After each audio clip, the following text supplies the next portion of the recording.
ग्रंथी सम्मान योजना की शुरुआत की है।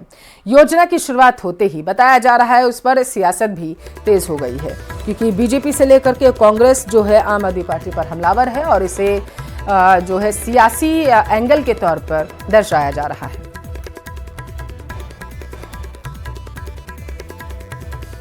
तो दिल्ली में अब जो ग्रंथी हैं, जो पुजारी हैं, उन्हें 18,000 रुपए दिए जाएंगे, ये घोषणा की गई है दिल्ली के पूर्व मुख्यमंत्री अरविंद केजरीवाल की तरफ से। आम आदमी पार्टी के संयोजक की तरफ से जब ये घोषणा की गई तो इस पर जमकर सियासत शुरू हो चुकी है।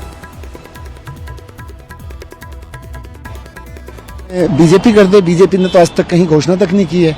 केजरीवाल जी जब कुछ करते हैं, केजरीवाल जी ने कहा था कि 200 यूनिट बिजली फ्री देंगे, बीजेपी बोली थी ड्रामा है। केजरीवाल जी ने कहा था महिलाओं के लिए बसें फ्री करेंगे, बीजेपी बोली थी ड्रामा है। केजरीवाल जी ने कहा था तीर्थ यात्रा कराएंगे, बीजेपी बोली थी ड्रामा है। केजरीवाल जी ने कहा था कि सारे बच्चों को सरकारी स्कूलों में अच्छी शिक्षा देंगे, प्राइवेट स्कूलों जैसी देंगे, बीजेपी बोली ड्रामा है। लेकिन केजरीवाल जी ने सब करके दिखा दिया, ये भी करके दिखाएंगे केजरीवाल जी। और आज जब चुनाव सर पर आ गए हैं तो आज इनको पुजारी भी अच्छे लगने लगे। और ये दिल्ली की जनता पुजारी हो या दूसरे धर्म के ग्रंथी हो या जो भी व्यक्ति हो, दिल्ली का एक एक व्यक्ति जानता है कि अरविंद केजरीवाल का मतलब है झूठ।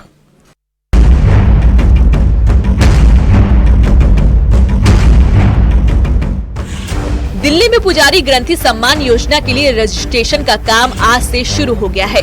दिल्ली के पूर्व मुख्यमंत्री अरविंद केजरीवाल ने दिल्ली में मरघट वाले बाबा हनुमान मंदिर से इस योजना के रजिस्ट्रेशन की शुरुआत की। अपने पत्नी के साथ मंदिर पहुंचे केजरीवाल ने मंदिर के पुजारियों का रजिस्ट्रेशन कराया। वहीं दिल्ली के मुख्यमंत्री आतिशी ने ग्रंथियों के रजिस्ट्रेशन की प्रक्रिया शुरू की। आतिशी ने करोल बाग के संत सुजान सिंह गुरुद्वारे में रजिस्ट्रेशन की प्रक्रिया शुरू की। दरअसल कल सोमवार को अरविंद केजरीवाल ने पुजारी ग्रंथी सम्मान योजना का ऐलान किया था, जिसके तहत वादा किया कि विधानसभा चुनाव के बाद आम आदमी पार्टी की सरकार बनी तो मंजी के पुजारियों और गुरुद्वारे के ग्रंथियों को 18,000 रुपए सम्मान राशि दी जाएगी। केजरीवाल के इस ऐलान के बाद से ही दिल्ली में सियासत तेज हो गई है। इस मामले में बीजेपी और कांग्रेस दोनों ही पार्टी केजरीवाल पर हमलावर हैं। वहीं बीजेपी और आम आदमी पार्टी के बीच इस मुद्दे पर पोस्टर वॉर भी शुरू हो गया है। बीजेपी ने भूल भुलैया फिल्म के किरदार के रूप में केजरीवाल को दिखाते हुए चुनावी हिंदू बताया, तो आम आदमी पार्टी ने बीजेपी के राज्यों में इस योजना को लागू करने की चुनौती दे डाली। हम पुजारियों को और ग्रंथियों को एक सम्मान देना चाहते हैं, एक सम्मान राशि देना चाहते हैं, तो आप हमें गाली क्यों निकाल रहे हैं? आप हमें उल्टा सीधा क्यों बोल रहे हैं? मैं तो बस हाथ जोड़ के भारतीय जनता पार्टी से निवेदन करूंगी कि पुजारियों के मुद्दे पर, ग्रंथियों के मुद्दे पर, इतने सम्मान योग जो लोग हैं उन पर राजनीति ना की जाए। जितनी भी घोषणाएं अरविंद केजरीवाल कर रहे हैं, आज भी सरकार इनकी है ना, इनको आज लागू क्यों नहीं करते? क्या करना है? एक मीटिंग ही तो बुलानी है। अगर इनको काम करना होता तो ये 12 साल में करके दिखाते। जितनी घोषणाएं ये कर रहे हैं, जो फॉर्म भरवाना है वो झांसा देना है, धोखा देना है, वो अब भी चल रहा है, वो अब भी चल रहा है। कि दिल्ली में सरकार बनने के बाद अगली सरकार में दिल्ली के पुजारियों को, दिल्ली के ग्रंथियों को, जो भक्त और भगवान के बीच में, परमात्मा और व्यक्ति के बीच में एक तरह से सेतु का काम करते हैं, उन्हें सम्मान राशि के रूप में 18,000 रुपये हर महीने दिया जाएगा। और आज सभी पुजारियों द्वारा ये प्रार्थना की गई, मुझे बहुत अच्छा लगा। मुझे पूरी उम्मीद है कि भगवान श्री राम की कृपा और भगवान हनुमान जी की कृपा हमारे ऊपर रहेगी। ये कह रहे हैं ना कि हम पैसा देंगे ग्रंथियों को पैसा देने के लिए इनको साइन करना पड़ेगा। 2100 रुपये महिलाओं को देने के लिए फाइल पे साइन करना पड़ेगा। जैसे ही साइन करेंगे जेल चले जाएंगे, तो या तो जेल चले जाएं और एक स्कीम को साइन कर दें, या बताएं मुख्यमंत्री कौन है, तो आपका कौन हो। यही नहीं, केजरीवाल की इन योजनाओं को लेकर पुजारी भी आमने सामने आ गए हैं। पुजारियों के रजिस्ट्रेशन के लिए अरविंद केजरीवाल के मंदिर पहुंचने पर बीजेपी पुजारी प्रकोष्ठ के लोगों ने विरोध किया है। वहीं योजना के समर्थन में भी कई पुजारी खड़े रहे। केजरीवाल की इस नई योजना को लेकर पुजारियों और ग्रंथियों में अलग अलग राय है। योजना का समर्थन तो लगभग सभी कर रहे हैं, लेकिन इसके लागू होने को लेकर ज्यादातर पुजारी में संयम भी है। Bureau report, news 18।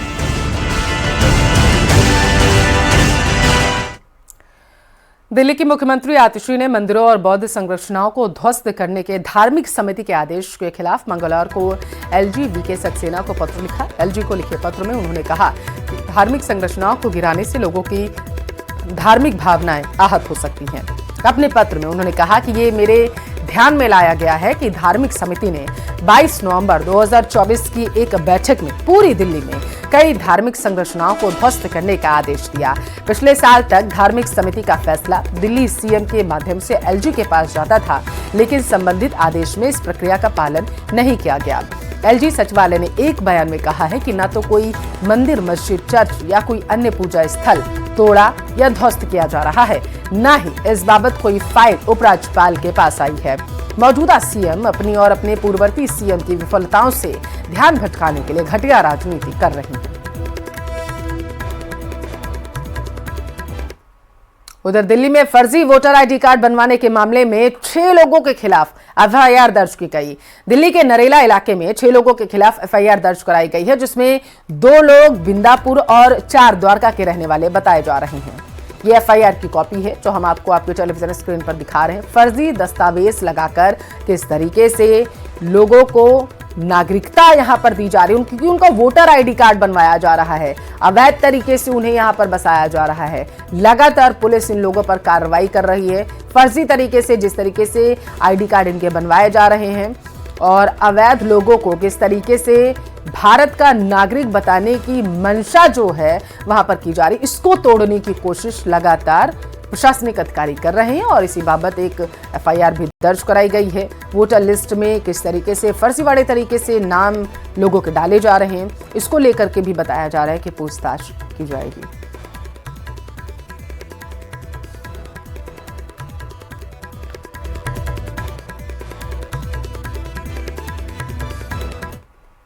केरल के मुख्यमंत्री पिनराई विजयन ने सनातन को लेकर विवादास्पद बयान दिया। उन्होंने सनातन को ब्राह्मणवादी वर्चस्व को बढ़ावा देने वाला बताया। केरल के सीएम ने महाभारत का हवाला देते हुए सनातन धर्म के खिलाफ विवादास्पद बयान दिया है।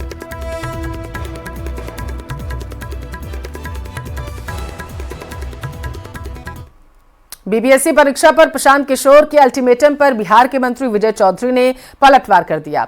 उन्होंने साफ तौर पर कहा कि सरकार किसी के अल्टीमेटम को नहीं समझती और न ही किसी अल्टीमेटम की कोई अहमियत वो समझती है। उन्होंने बीपीएससी अभ्यर्थियों और मुख्य सचिव के बीच हुई बातचीत को सरकार की पहल बताया। इसके अलावा पेपर लीक के आरोपों को मंत्री विजय चौधरी ने भी खारिज कर दिया है।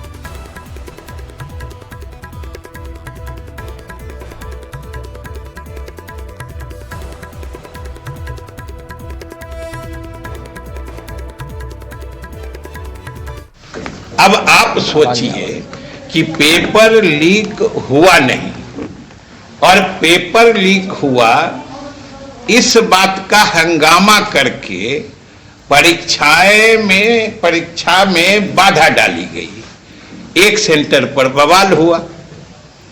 यह किसकी साजिश हो सकती है? हम तो आपके माध्यम से छात्रों से ही समझना चाहते हैं। और लीक हुआ इसका कोई प्रमाण नहीं है, तो जिन्होंने हंगामा मचाया आखिर उनसे भी तो जरा पूछिए कि जब कोई प्रमाण नहीं है तो हंगामा खड़ा करके छात्रों के भविष्य के साथ खिलवाड़ करने की साजिश क्यों की जा रही? महाराष्ट्र के रायगढ़ में समुद्र तट पर रेत में फरारी कार फंस गई, जिसे निकालने के लिए बैलगाड़ी की मदद लेनी पड़ी। सामने आए वीडियो में करोड़ों की फरारी कार को बैलगाड़ी से खींचकर बाहर निकाला गया, जिसका वीडियो सोशल मीडिया पर वायरल हो रहा है। तस्वीरें आप देखें, ये वही महंगी गाड़ी है, वही महंगी फरारी है जिसको लेने की लोगों में ख्वाहिश होती है, लेकिन ये उस वक्त उस वाहन चालक के लिए मुसीबत का सबब बन गई जब ये फंस गई रेत में, जिसे निकालने के लिए बताया जा रहा है बैलगाड़ी का इस्तेमाल करना पड़ा।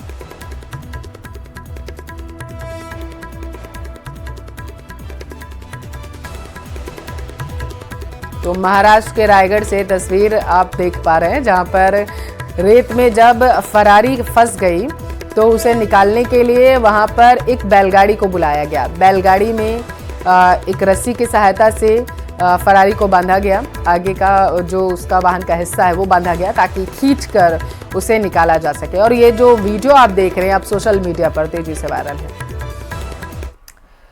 खबर भरतपुर से है, जहां मुख्यमंत्री भजनलाल शर्मा ने सुबह श्रीनाथ जी मंदिर में मुख्यमंत्री ने दर्शन किए और मुकुट मुखारबिंद मंदिर में वो पूजन अर्चन कर रहे हैं। ये जानकारी सामने निकल कर आ पा रही है।